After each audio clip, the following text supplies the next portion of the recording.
Desde que se fundó, Buenos Aires fue cambiando su perfil según las influencias de las distintas épocas, las fusiones culturales y los planes de muchos gobiernos.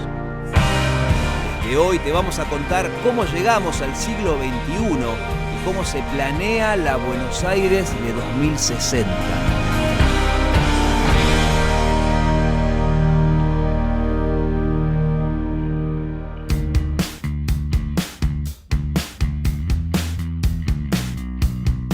Si comparamos a Buenos Aires con otras ciudades latinoamericanas como Quito o Santiago de Chile, la contaminación del aire no parece ser un problema. El beneficio que tenemos, a diferencia de otras grandes urbes, son estos casi 18 kilómetros de costa sobre el río más ancho del mundo.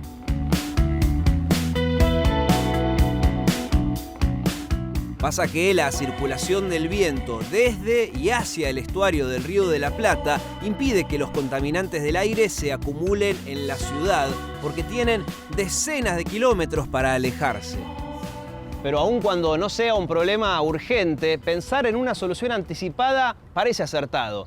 Según la Organización Mundial de la Salud, el 23% de las muertes en el mundo están relacionadas a problemas ambientales.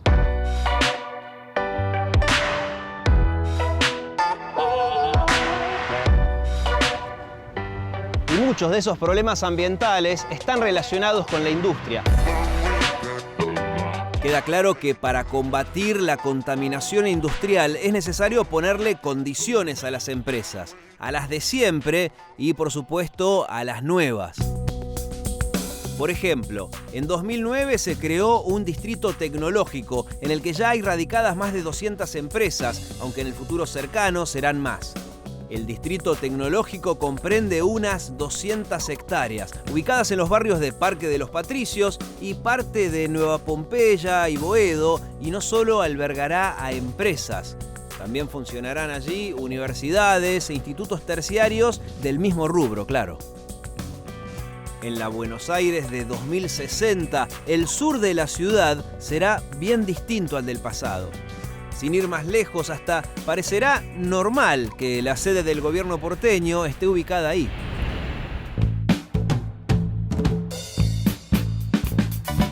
Este es uno de los edificios más luminosos de la ciudad. Fue diseñado por el gran arquitecto inglés Norman Foster. Es un edificio casi transparente, aunque en realidad la característica más llamativa e importante es que es sustentable. La circulación del aire exterior, que es tomado por bocas como estas, hace que haya un gran ahorro de energía. De hecho, los aires acondicionados de este edificio están apagados 7 meses al año.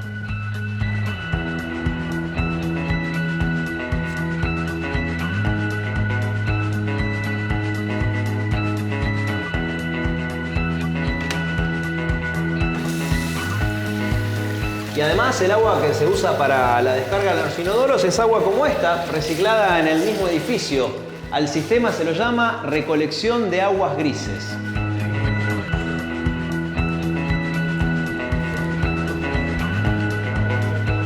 Hola Juan. Juan Bautista, ¿no? Sí. ¿Cómo estás, Diego? ¿Cómo estás, Diego? ¿Todo en orden? ¿Cómo estás? Bienvenido. Sí.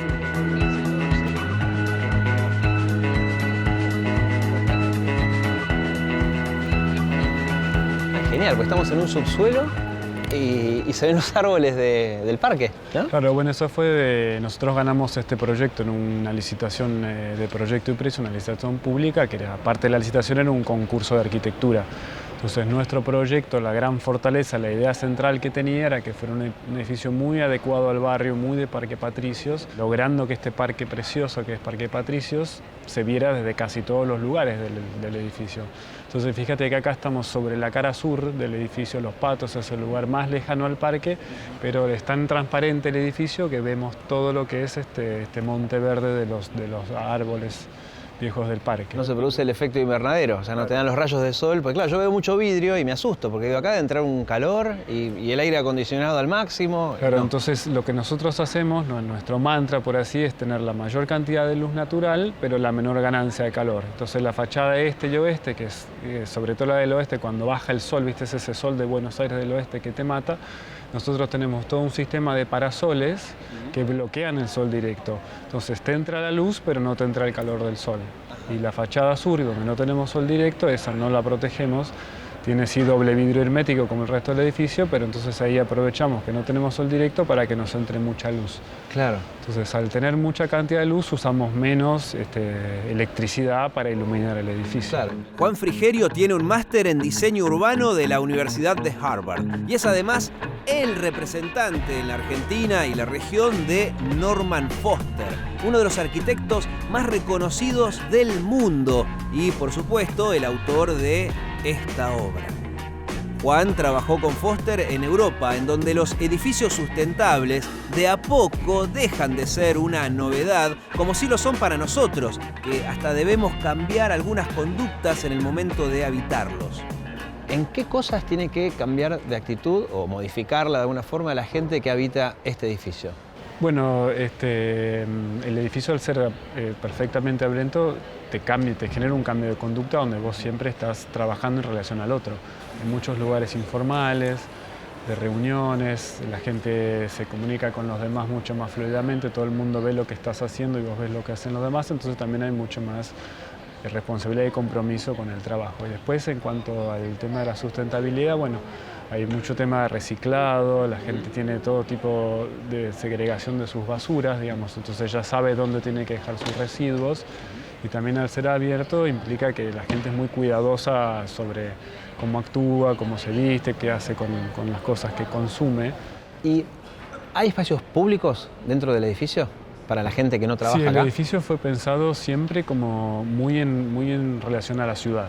O sea, lo que te contaba el parque, también hay una conceptualización de que el Parque Patricio es un parque urbano público y una secuencia de espacios públicos. O sea, del parque urbano vos pasás a nuestra gran plaza de acceso, que es una plaza cívica, una plaza cubierta, que es un gran espacio público para la ciudad. Y de ahí incluso tenemos una conexión directa al foyer de nuestro auditorio. El edificio es imponente, no solo por sus 38.000 metros cuadrados, sino porque, aunque uno no sea arquitecto, se percibe que fue construido con técnicas y estándares de cuidado ambiental. Esta sede del gobierno no es solo visitada por vecinos para hacer trámites. No, señor, el lugar incluye hasta un auditorio con capacidad para 300 personas, que incluso tiene una entrada independiente. Uno escucha hablar de uso público, de algo de uso público, y no te imaginás algo así, de primer nivel. No sé por qué, pero bueno, o sí sé por qué. Bueno, la verdad es que esta sala es muy especial, son 300 butacas y bueno, todos los muros los trabajamos con características acústicas, todos estos plegados, la absorción de atrás, las tablillas, incluso el fondo del escenario son como instrumentos musicales también que hacen que el sonido sea de muy buena calidad, no haya eco, no haya reverberación, entonces es una sala óptima para cualquier tipo de evento, ya sea de presentación de oradores o música o incluso coros que puedan venir a cantar o proyecciones de cines y todo eso, la idea inicial era que fuera también abierto y que se pudiera usar a nivel barrial, a nivel de la comunidad y que fuera un gran recurso para el barrio también. Me quedé pensando en lo que habrá sido la mudanza desde el, bueno, ahora viejo edificio de Bolívar, el que está al lado de Plaza de Mayo, a acá. ¿Cómo fue eso? El gobierno de la ciudad acá, ellos tienen una unidad que es la unidad de proyectos especiales. Y es el equipo que lidera la arquitecta Sonia Terrena, que ella también está mucho también por el edificio. Y Sonia y su equipo fueron los que coordinaron y hicieron la adecuación a todo lo que fue el nuevo uso del edificio. Bien, o sea, tengo que hablar con Sonia. Claro, hablar con Sonia. No sé si va a ser fácil encontrar a Sonia. Lo que sí sé es que va a ser mucho más fácil encontrarla en este edificio que en cualquier otro. Digo, por la enorme cantidad de espacios comunes y abiertos que hay. Por cómo está diseñada la estructura, es algo común cruzarse con funcionarios en este lugar o incluso verlos desde la calle. Hola, Hola, Sonia, ¿no? ¿Cómo estás? ¿Cómo estás? Muy bien, ¿cómo andás? Yo soy Diego. ¿Esos son funcionarios? Sí, esa es la sala de gabinete de ministros. Ajá. En este momento hay un grupo de funcionarios con sus equipos trabajando. Se utiliza básicamente para las reuniones de gabinete, jefe de gobierno y ministro los lunes por la mañana, a la vista de transeúntes, de público, de personal. Ajá. La idea es esa, que todos los ciudadanos vean al gabinete trabajando. y en el horario en que el gabinete no está, la usa el que la necesita. Claro. Sonia es arquitecta y trabaja en el Ministerio de Desarrollo Urbano de la ciudad como titular de la Unidad de Proyectos Especiales. Un viernes, unos 1.100 empleados, que trabajaban en su mayoría en el edificio de la Avenida de Mayo, tuvieron que poner sus pertenencias en una caja, que fue procesada mediante un sistema que incluyó hasta código de barras. Y así, al lunes siguiente, esa caja apareció en su nuevo escritorio. La mudanza, claro, incluyó también la asignación de lugares, teléfonos, computadoras y todo lo que se les pueda ocurrir. En otras palabras, Sonia fue la encargada de mudar el gobierno a este lugar.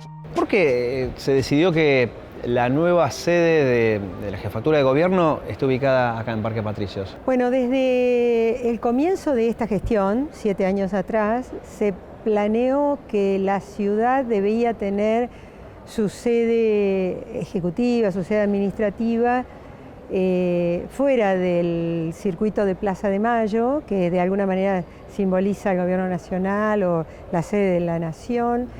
Y la idea era que la ciudad se emplace en el área sur, que es donde surgió Buenos Aires, y que es un área que después de haber sido extraordinaria en las primeras décadas del siglo XX, cayó, fue muy dejada de lado, muy abandonada por sucesivas gestiones de gobiernos, y es intención que esto potencie, reactive este área. Claro, es simbólico por un lado, porque sería levantar la parte de la ciudad que no tuvo mucho desarrollo en las últimas épocas, pero también en la parte operativa sirve, o sea, físicamente estar acá. Sirve muchísimo. Para llevar esto adelante, por supuesto, el gobierno emprendió muchas acciones convergentes. El subte, por ejemplo, que llega acá al Parque Patricios, actualizar el Metrobús, sistemas de transporte en general y brindar a todo este barrio muchísima infraestructura escolar, sanitaria, con acciones para que se radiquen empresas, el parque tecnológico, el distrito tecnológico. Hay muchísimas acciones de gobierno planificadas y que se están llevando adelante en el área sur de la ciudad. Ahora, más allá de los espacios abiertos, los edificios sustentables tienen otras características que a muchos les suena a caro. Cuando son edificios sustentables es caro. Y no sé si eso tiene que ver con la economía, con la ecología. No, un edificio sustentable no necesariamente es caro, todo lo contrario, utiliza mucho la luz natural, se hace cargo de la ciudad de alguna manera. ¿Y esto qué quiere decir? Que, por ejemplo, aquí llegan medios de transporte que racionalizan el uso de la energía, se hace cargo del aprovechamiento de las ventilaciones y las temperaturas medias en otoño y en primavera, sin tener que estar enfriando o calentando el aire todo el año. Un edificio sustentable hoy es, desde el punto de vista de operación, menos caro que los edificios anteriores, de las generaciones anteriores.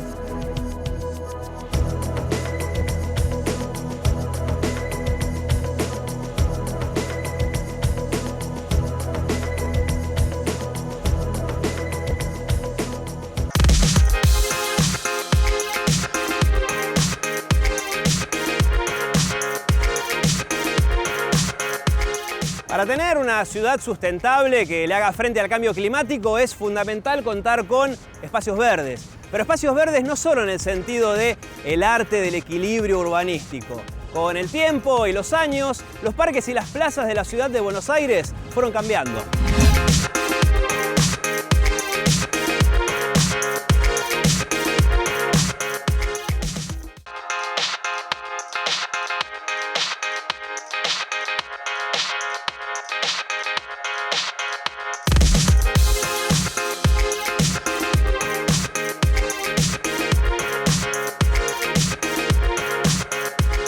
Para tener una ciudad sustentable que le haga frente al cambio climático es fundamental contar con espacios verdes. Pero espacios verdes no solo en el sentido de el arte del equilibrio urbanístico. Con el tiempo y los años, los parques y las plazas de la ciudad de Buenos Aires fueron cambiando. Ahora, en un momento de ocio al aire libre, uno puede hacer deporte, controlar los parámetros básicos de salud y además mejorar la dieta. Hola, ¿cómo andan? Hola, ¿qué tal? Vi el cartel que dice ¿Cómo te Estación va? Saludable y Sí. me pregunté retroactivamente si estoy en condiciones de andar en bicicleta, que es lo que estoy haciendo ahora. Perfecto. Acá lo que te podemos asesorar es sobre cómo alimentarte bien para llevar una vida saludable. Ajá. ¿Y cómo debo alimentarme para tener estado físico, andar en bici? Lo ideal es consumir todos los días 5 porciones entre frutas y verduras. 5 porciones. 5 porciones. Todos los días. Sí, 3 porciones de frutas y 2 porciones de verduras. Ajá. ¿Por qué? Porque son fuente de vitaminas y minerales, Bien. de fibra y de agua. Ujú. Veo Y- que la palabra agua está muy repetida acá. Sí, es muy importante estar bien hidratados. Consumir 2 litros de agua todos los días. Ujú. ¿Qué están haciendo la señora que está acá al lado? La señora se va a controlar la presión, la glucemia y el colesterol. Ajá. ¿Todo eso lo hacen acá? Acá y te lo enviamos después por mail todos los datos. Ajá. Bueno, muy completo. Muchas gracias. De nada, hasta luego. Sigo andando en bici, estoy apurado. Chao. Una bici más, un auto menos. Una bici más, un auto menos. Sí, y además hace bien a la salud. Ya hay más de 150 kilómetros de tendido de sendas exclusivas o ciclovías. Y el sistema Ecobici, que son los puestos automáticos de entrega de bicicletas públicas para usar en cualquier momento, se multiplican por toda la ciudad. Además funcionan los 365 días del año. Y llegué con el tiempo justo a la estación de Ecobici de Plaza Italia porque está llegando María Emilia Pérsico. Vos sos arquitecta, ¿no? Sí, así es. Y especialista en espacios verdes, Sí, desarrollo, sí, tal cual, planificación urbana. ¿Y cuál sería el punto de equilibrio entre espacio urbano y espacio verde? Bueno, ese es un tema muy importante porque nosotros cuando construimos lo que estamos haciendo es impermeabilizar el suelo, quitar vegetación, expulsar fauna. Y al hacer eso, lo que estamos haciendo es reemplazando un elemento que no cumple las funciones de lo que estamos quitando, ¿no? Ajá. Y eso genera distintos conflictos, como es la pérdida de infiltración del suelo, eso genera mayores inundaciones, lo que es la captura del CO2, que contribuye al cambio climático. Y en ese sentido, los espacios verdes contribuyen a reconstituir de algún modo todas estas situaciones que se fueron generando por el impacto del medio construido. La Organización Mundial de la Salud recomienda maximizar la cantidad de espacios verdes, que no necesariamente deben ser enormes plazas o parques, que siempre son bienvenidos, claro, pero que son difíciles de conseguir en ciudades ya consolidadas. También sugiere ser creativos, como para generar distintas escalas de espacios naturales, como pequeñas plazas o techos verdes, corredores urbanos. En aquellos lugares donde podemos poner nuevos espacios verdes, ponerlo. Por ejemplo, hay sectores en que las calles se ensanchan, que se arman como ciertas ampliaciones. Bueno, ese es un lugar, sería como un nicho para poder poner... Como hacer un bulevar, un en una pequeño avenida, bulevar, sí, tal poner cual. árboles. Poner árboles con asientos y demás. Que eso genera muchos beneficios. Por ahí no va a tener la escala del Parque 3 de Febrero o el Parque Centenario, pero a lo que es el uso cotidiano hace muchísimo, hace mucho a lo que es la salud de la población, a la calidad del entorno en el que vivimos. Entonces son como distintas estrategias que decir, bueno, donde podamos poner verde, ponemos verde, muros verdes, cubiertas verdes, veredas. Aporto datos. En 1923, solo el 6% de la superficie de la ciudad incluía espacios verdes. Claro, era una ciudad pequeña, rodeada de mucho campo. Hoy en día, casi 100 años después, tenemos un 8% de la superficie ocupada con espacios verdes. ¿Y para el futuro qué planes hay? Mira, en este momento la ciudad presentó un plan que se llama Plan Buenos Aires Verde, que incorpora distintas tipologías de espacios públicos y espacios verdes propiamente dicho, justamente para poder este valor de 6 metros cuadrados poder duplicarlo. Tenés desde nuevos espacios verdes ubicados en los lugares que hacen falta. ¿Y esos espacios verdes nuevos, en dónde estarían ubicados? ¿Cómo hacen para encontrarlos o para fabricarlos? Bueno, esos espacios verdes nuevos, es decir, uno tiene más o menos la idea de dónde hacen falta los espacios verdes. No necesariamente que en ese lugar implica que haya terrenos disponibles. Probablemente hay terrenos del gobierno, hay usos vacantes, usos que por ahí, galpones que ya no se usan más.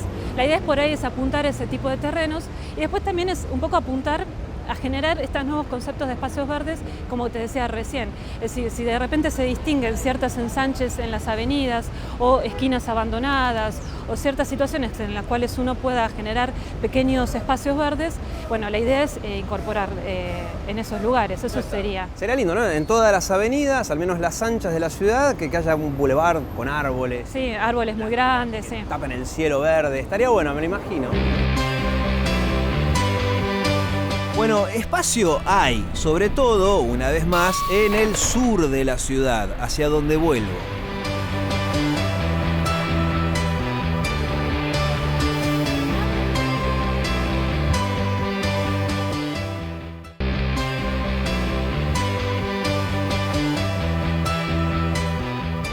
Décadas de abandono dejaron paradójicamente una buena. La falta de desarrollo dejó muchos espacios vacíos que pueden ser el verde que toda ciudad necesita. Por estos días viajar hacia esa zona es más simple y rápido. El subte ya avanza hacia allá, pero claro, el Metrobús ya llegó. Estación a estación me voy acercando a un área que paulatinamente se integra al resto de la ciudad. De hecho, ese desafío urbanístico es el más importante que tiene Buenos Aires.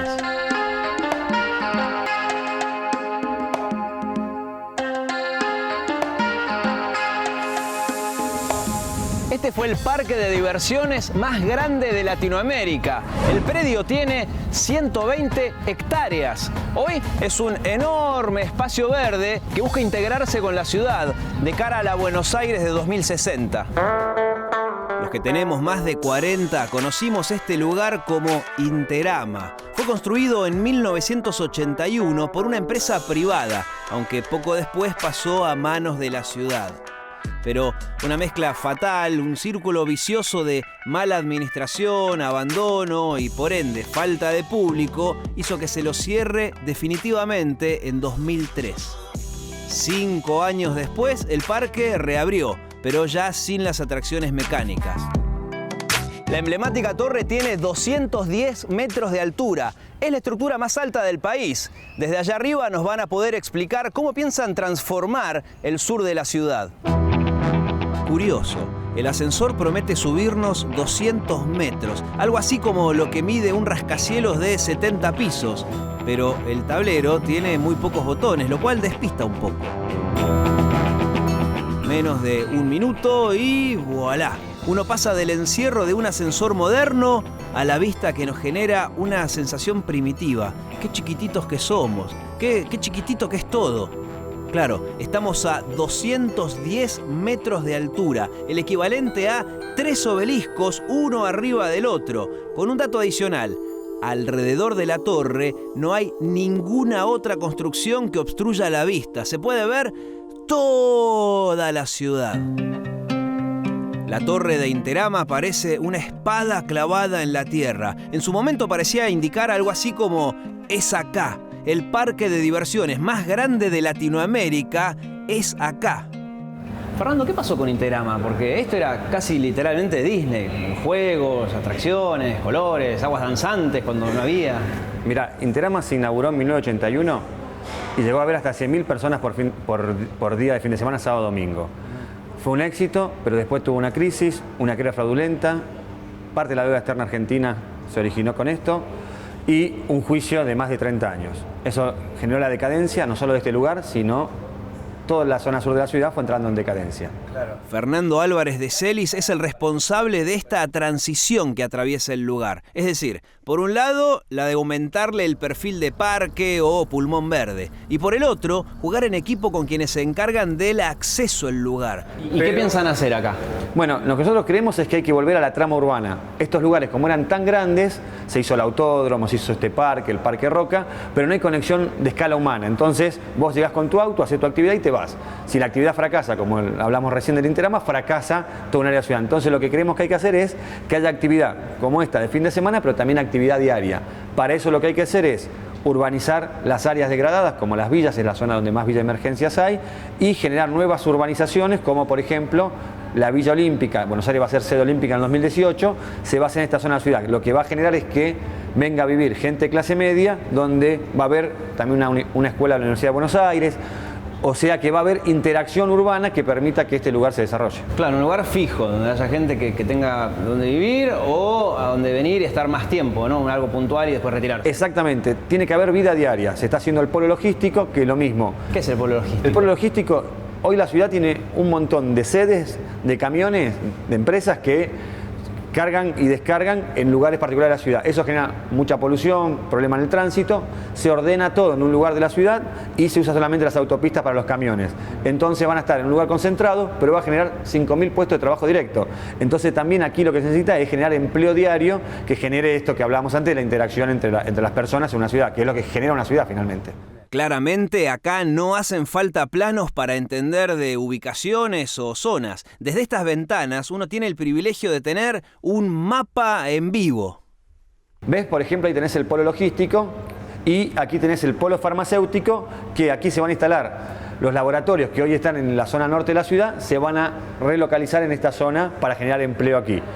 Digamos, aquí tenés dos grandes muestras de empleo diario en la ciudad. Y, por ejemplo, acá tenés el Parque Indoamericano, sí, que si bien ya se recuperó una parte donde tenés, por ejemplo, el centro ambiental de la ciudad de Buenos Aires, funciona ahí, se está recuperando aquel lago, que eran los viejos lagos reguladores del riachuelo, estamos muy próximos al riachuelo, y se van a recuperar como lagos reguladores de las cuencas hídricas del Sildañez. Era un lago, dejó de tener utilidad y ahora va a volver a tener utilidad porque los ingenieros antes pensaban que había que sacar todo el agua de la ciudad. Nosotros creemos que lo que hay que hacer es regular las aguas para que cuando hay inundación pueda el agua ir ahí e inundar menos la ciudad. Por último, sí, ¿cómo te imaginas toda esta zona dentro de algunos años o décadas?